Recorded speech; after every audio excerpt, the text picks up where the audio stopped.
अध्याय 8 देख रहे हैं वाइटल विलेजेस थ्राइविंग टाउन्स। शहरों और गांवों के बारे में बात करेंगे। बात की शुरुआत होती है यहां पर प्रभाकर से। प्रभाकर एक लोहार की दुकान पे हैं। वो देख रहे हैं कि एक बेंच है और बेंच के ऊपर कई सारे सामान रखे हुए हैं। लोहे के सामान रखे हैं जैसे एक्सेस और सिकल, यानी जो अलग अलग सामान हो सकते हैं। हंसिया हो गया, दराती हो गया, हैमर हो गया, हथौड़े, सब चीजें रखी हुई है। ये सब ये चाहते हैं कि ये लोग बेचें। इसके अलावा यहाँ पर एक भट्टी जल रही है और दो लोग, एक ने पकड़ा हुआ है, दूसरा उसको चोट कर रहा है, यानी हीटिंग एंड बीटिंग। गर्म कर रहे हैं, उस पर चोट मार रहे हैं। लोहा अगर गर्म हो जाए, उस पर चोट मारेंगे तो वो वैसा शेप ले लेगा जैसे जिस हिसाब से आप मार रहे हैं। तो ये सब चीजें देख के प्रभाकर काफी एक्साइटेड हुआ। लोहे की बात हमने जहां से शुरू की है, क्योंकि हम हिस्ट्री पढ़ रहे हैं, तो आयरन, लोहे की शुरुआत हमारे सब कॉन्टिनेंट में, हमारे उपमहाद्वीप में लगभग 3000 साल पहले हुई थी। हमें बहुत सारे लोहे के औजार और हथियार, आयरन के टूल्स और वेपन्स, ये कहाँ मिले हैं? ये मेगालिथिक बरियल्स में मिले हैं। महापाषाण जो कब्रें हमने पिछले डिस्कशन में देखा था कि जो कब्रें हैं उसके अंदर, उसमें हमें बहुत सारी ये सब लोहे की चीजें इसमें मिली है।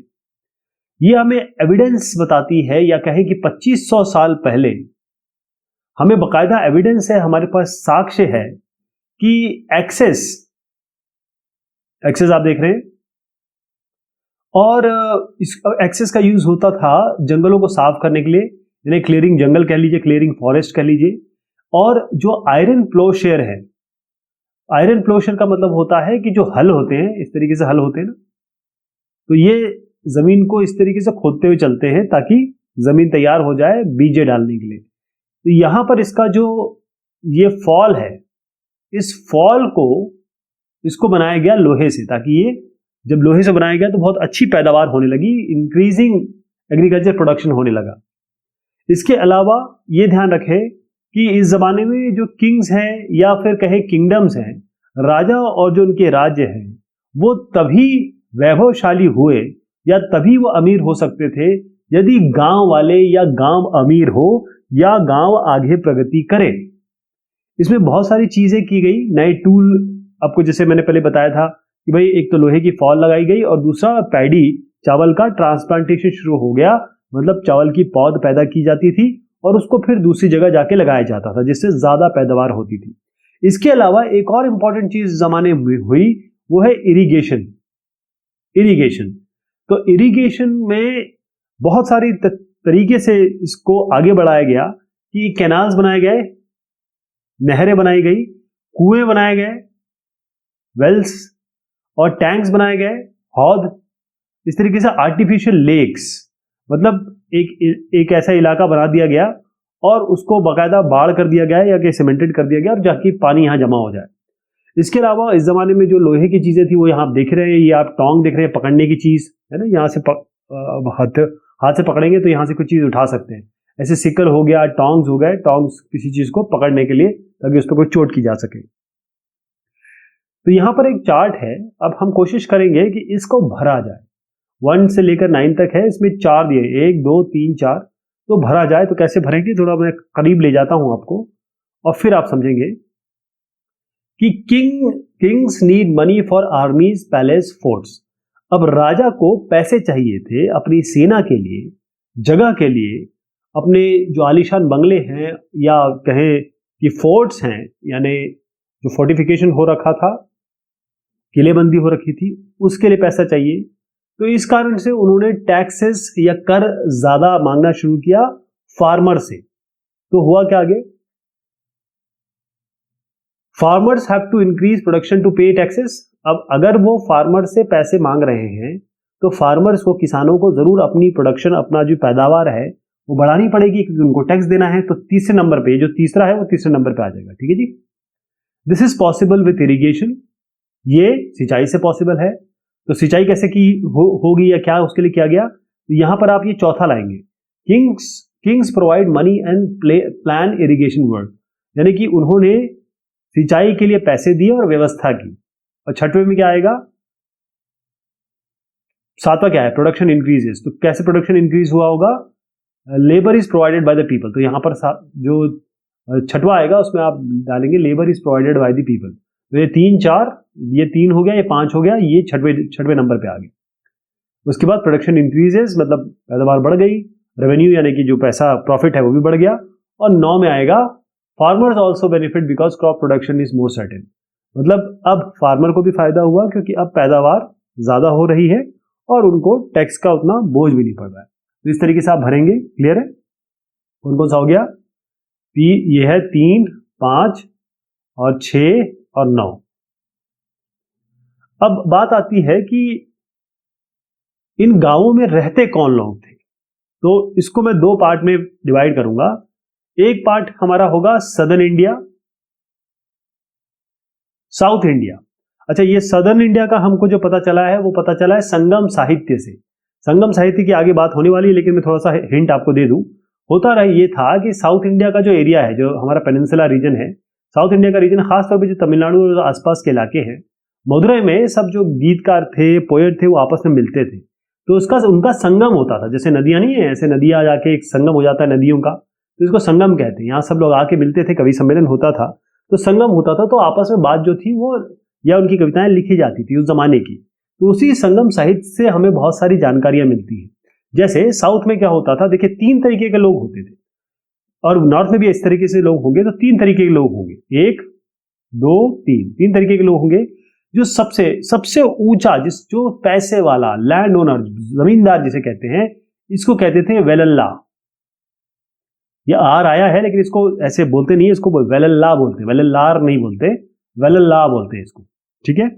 अब दूसरे नंबर पे आ जाइए आप, यहां पर जो तीसरे पे पहले आइए। तीसरे पे जो है, जो सबसे गरीब है, यानी जो लैंडलेस लेबर है, ये आपके हो गए जमींदार, मतलब लैंड ही लैंड है जिनके पास, प्लेंटी ऑफ लैंड कर दीजिए, बहुत लैंड है इनके पास, जमीन है। जिनके पास लैंडलेस लेबर है, जिनके पास जमीन है ही नहीं, उनको कहा जाता था, 2 नाम है, ध्यान रखिएगा, 2 नाम, एक है कडाई सियार और दूसरा नाम है अदिमई। क्या नाम है, कडाई सियार और अदिमई। ये सबसे अमीर, ये सबसे गरीब, और बीच के जो लोग थे, यानी कि जो बेचारे हल चलाते थे, बहुत गरीब भी नहीं थे, बहुत अमीर भी नहीं थे, उनको कहा जाता था उजहावार। क्या कहा था, उजहावार, ठीक है। ये सदर्न इंडिया के बारे में हो गया, और ये हमको संगम साहित्य से पता चलता है। अब मैं जाता हूं नॉर्थ पे, हिंदुस्तान के नॉर्थ भाग पे आ जाइए, ऊपर का इलाका जो हो गया, वहां पर क्या होता था, वहां पर जो सबसे ऊंचा आदमी होता था, सबसे बड़ा आदमी होता था, इसको कहा जाता था ग्राम भोजका। क्या कहा जाएगा, पूरा लिखता हूं, ग्राम भोजका। ये जो आदमी है वो आदमी है जो जमींदार होता था, मतलब पैसे वाला आदमी होता था, उस एरिया का सबसे पैसे वाला, सबसे ताकतवर, इस तरीके का ये आदमी होता था। और जो ग्राम भोजक है, उसका जो बेटा है वो भी ग्राम भोजक बन जाएगा, वो भी, इसका बेटा भी ग्राम भोजक बन जाएगा, यानी कि वंशवाद चलता था इसमें, जनरेशन टू जनरेशन ये आगे बढ़ती थी, ठीक। ये सबसे बड़ा लार्जेस्ट लैंड ओनर था, ये ध्यान रखिएगा, ग्राम भोज का, सबसे ज्यादा जमीन इसके पास थी।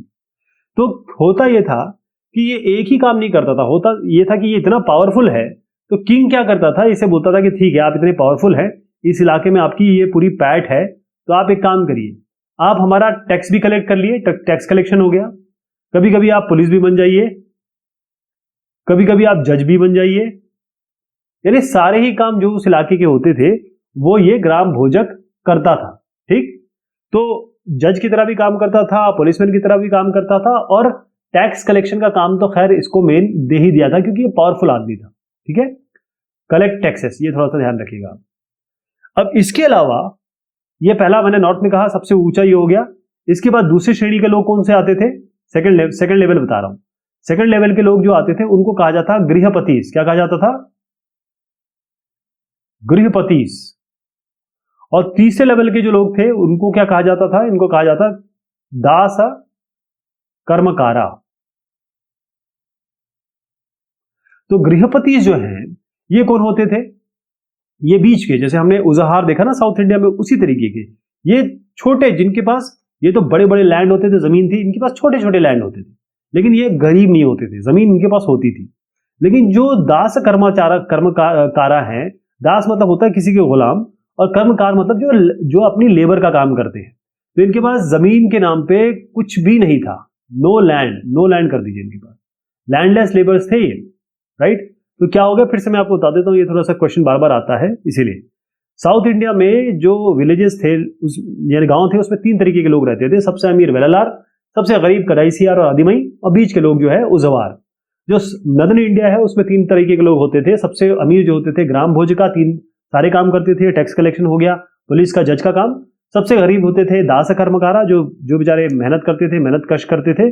और बीच में होते थे गृहपति, ना ज्यादा अमीर ना ज्यादा अमीर। इसके अलावा जो गांवों में, जो मैंने दोनों गांव बताए, इसमें ब्लैक स्मिथ भी होते थे, यानी लोहे का काम करने वाले, पॉटरी मतलब कुम्हार का काम करने वाले, मिट्टी का काम करने वाले, कारपेंटर लकड़ी का काम करने वाले, और बुनाई करने वाले, ये सारे लोग थे। तो मैंने आपको ये जो बताया था कि जो हमको पता चलता है 2300 साल पहले की जो रचनाएं हैं, उनको उनका संगम साहित्य, उसमें इसको एक तरीके से संकलन किया गया। क्योंकि यहाँ पर जैसे मैं आपको बताया मदुरई, जो मदुरई में सब लोग आके मिलते थे, और आके सब लोग मिलते थे तो फिर संगम हो जाता था एक तरीके से, और इसीलिए इसको संगम लिटरेचर कहा जाता है।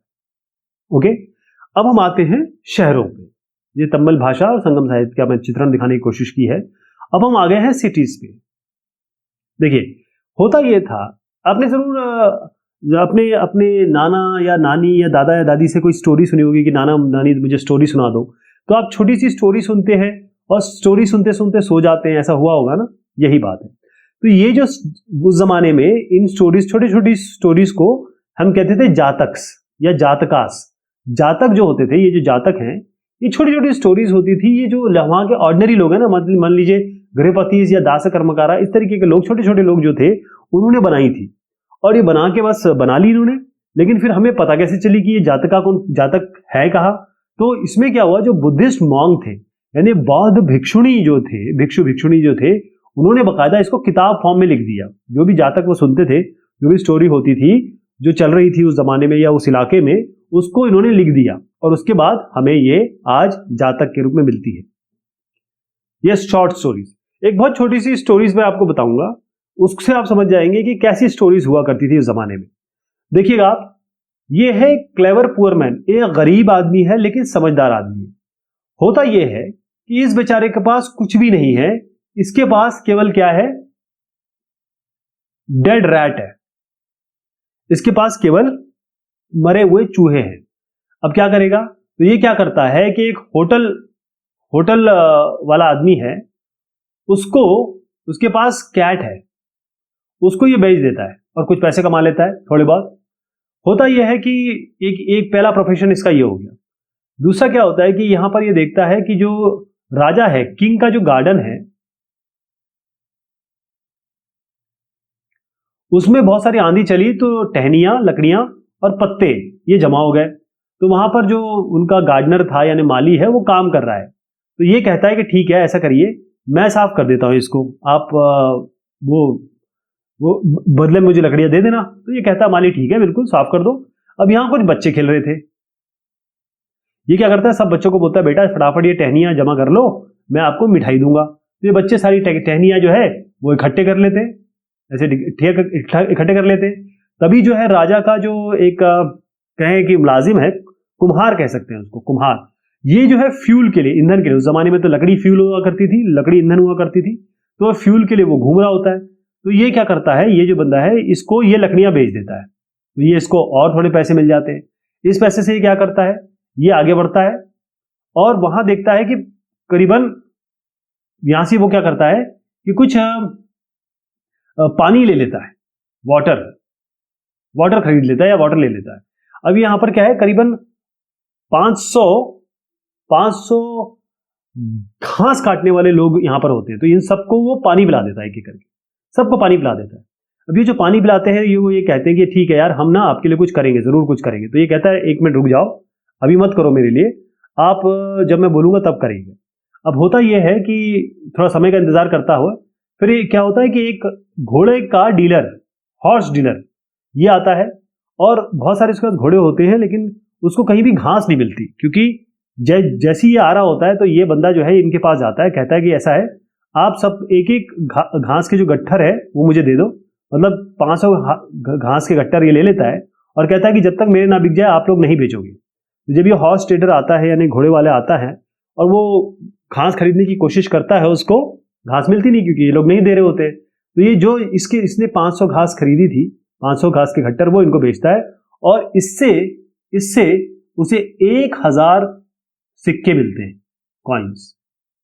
ठीक है, तो इस तरीके से ये 3 तरीके की नौकरी करता है यहाँ। एक दूसरा प्रोफेशन ये हो गया, तीसरा प्रोफेशन ये हो गया, बल्कि 4 प्रोफेशन हो गए, लेकिन हम 3 ही लिखेंगे। ठीक है, तो 3 प्रोफेशन इसने किए थे।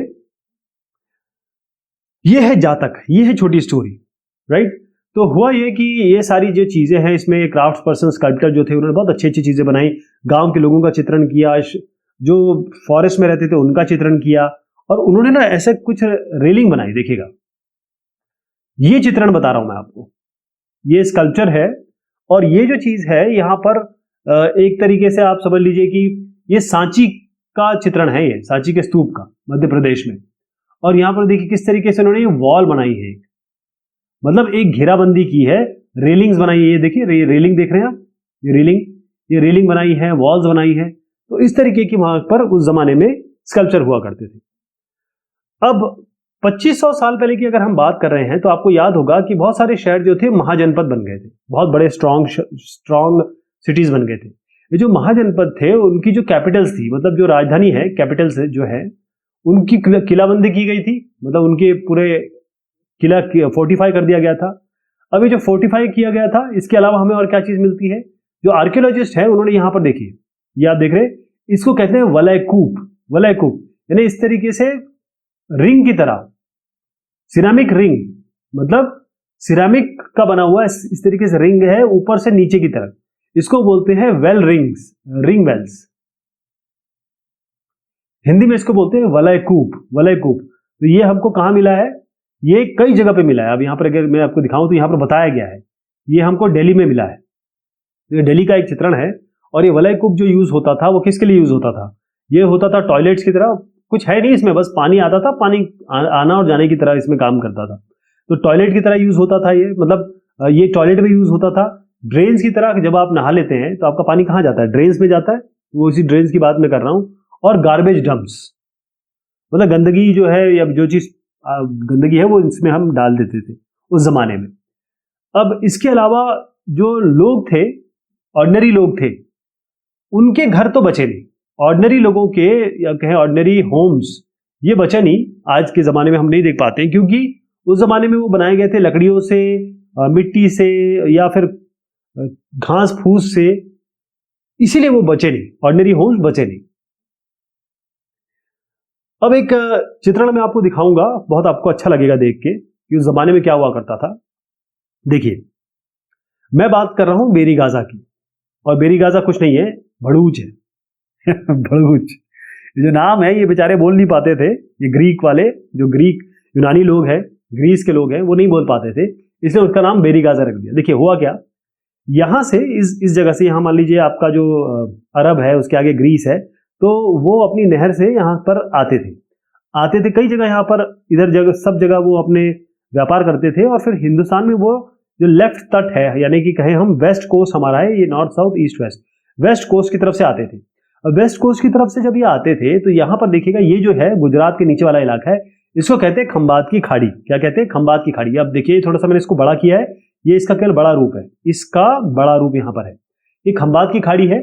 इस खंबात की खाड़ी में यहां पर भड़ूच, ये जो है ना, ये एक पोर्ट है, उस जमाने में पोर्ट था।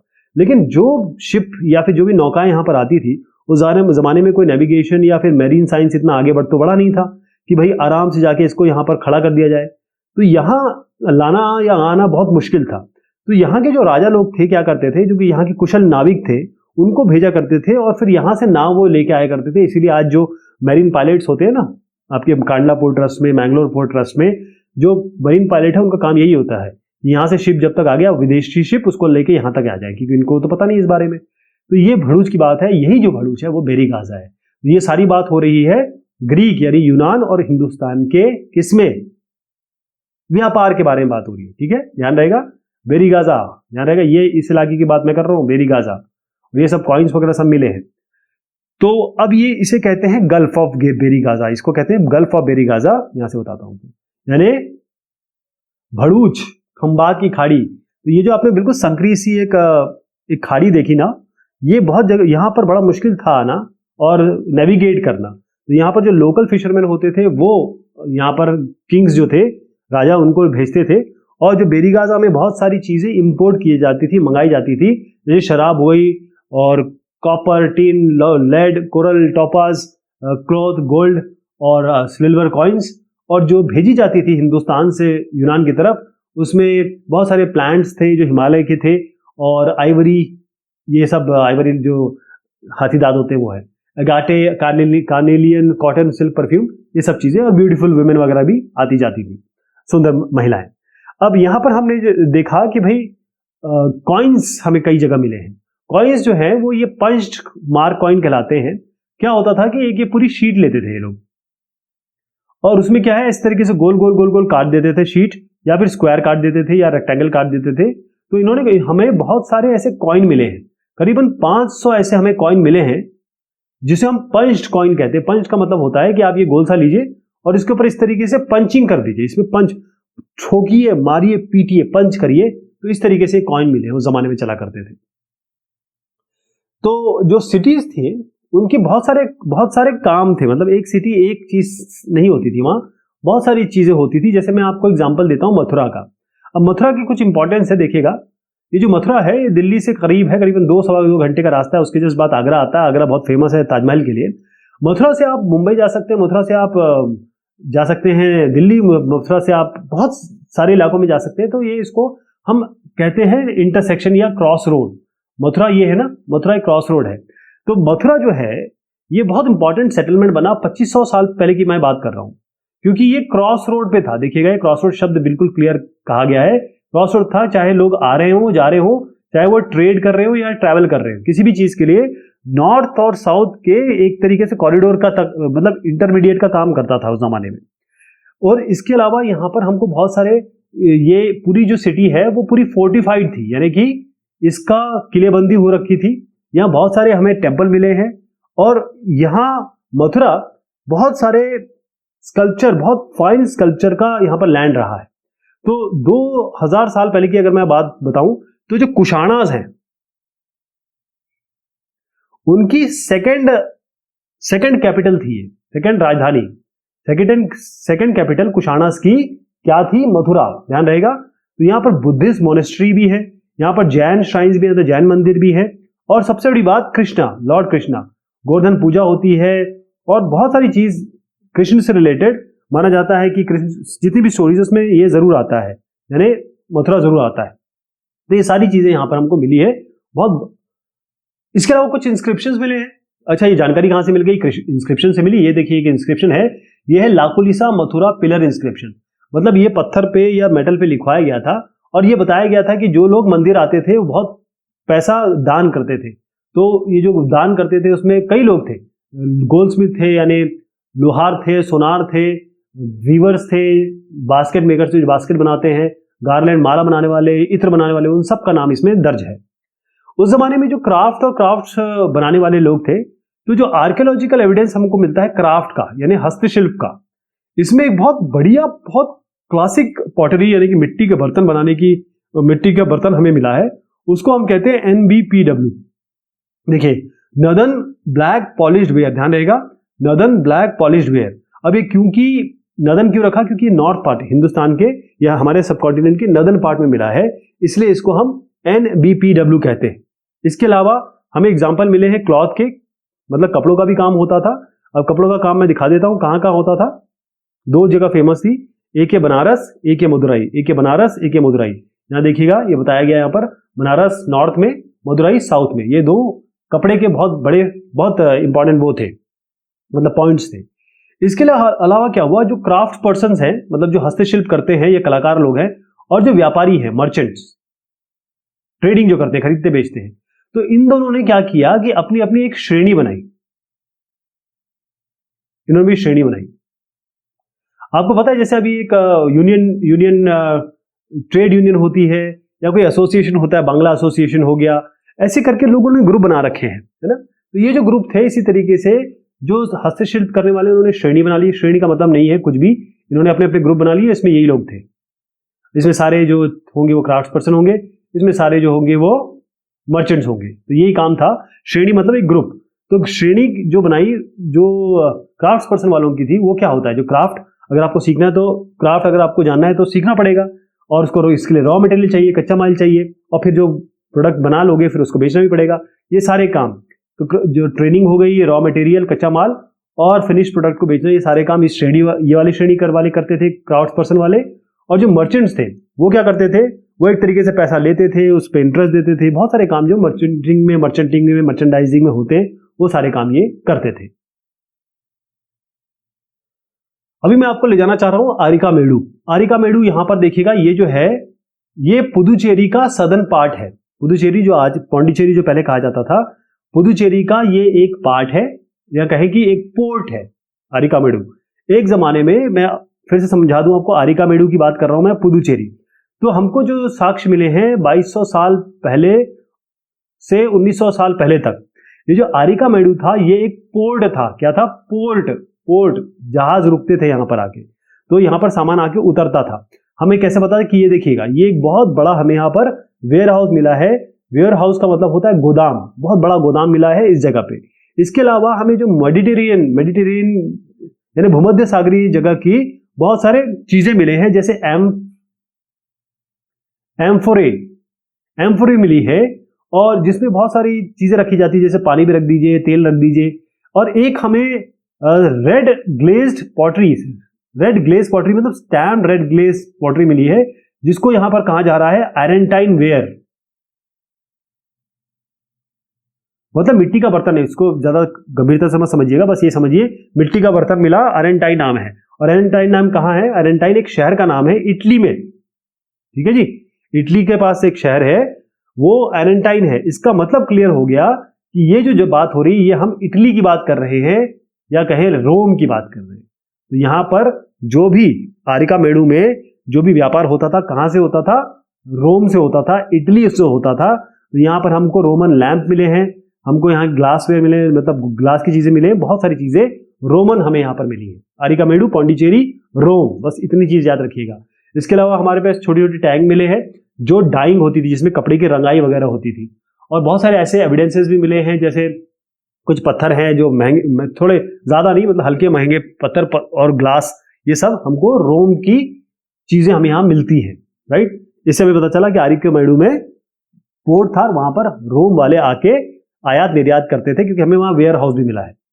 अब इससे पहले कि मैं समाप्त करूं, यहां पर आप देखिएगा ये ऑगस्टस है, ये ऑगस्टस साहब है, ये है एक्वाडक्ट। और यहां पर जो है इसका भी मैं नाम लेने वाला हूं। क्या है हुआ ये कि मैं आपको बात कर रहा हूं, जिस जमाने की बात मैं कर रहा हूं 2000 साल पहले की, यहां पर और जगह क्या हो रहा था? यूरोप में रोम, ये जो है रोम सिविलाइजेशन ये पनपी, राइट। और यहां पर ये गई यूरोप के अलावा आपके नॉर्थ अफ्रीका में, फिर वेस्ट एशिया में, इस जगह सब जगह इन्होंने राज किया। ओके, तो इन्होंने कहा, एक बहुत बड़े राजा हुए जिनका नाम है ऑगस्टस। क्या नाम है? ऑगस्टस। इन्होंने कहा कि जो रोम है, जो एक ब्रिक यानी कि ईंटों का शहर था, ये ईंट देख भी रहे हैं आप, इसको मैंने मार्बल का शहर बना दिया। किसका शहर बना दिया? मार्बल का शहर बना दिया। इन्होंने यहाँ एम्फी थिएटर्स बनाए। एम्फी थिएटर का मतलब होता है एक जगह जहां पर बहुत सारी चीजें होती है, जैसे दो लोगों की लड़ाई हो रही है या जानवरों की लड़ाई हो रही है, दो लोगों की इतनी लड़ाई हो रही है कि एक आदमी मर जाएगा, लोग यहाँ पर खुश होते थे इसमें, मतलब ऐसी चीजें होती थी, लोगों को एंटरटेनमेंट किया जाता था। इसके अलावा यहाँ पर आप देखिएगा एक्वाडक्ट है, ये इसे एक्वाडक्ट कहते हैं। यहाँ से पानी आने जाने की व्यवस्था थी, लोग वहां पर नहाते थे, औरतें और मर्दों का अलग अलग समय था कि आप नहाइए, रिलैक्स करिए, ये सारी चीजें इन्होंने की। तो ये बात हुई इस चैप्टर की। बहुत शुक्रिया, बहुत मेहरबानी आप सभी की।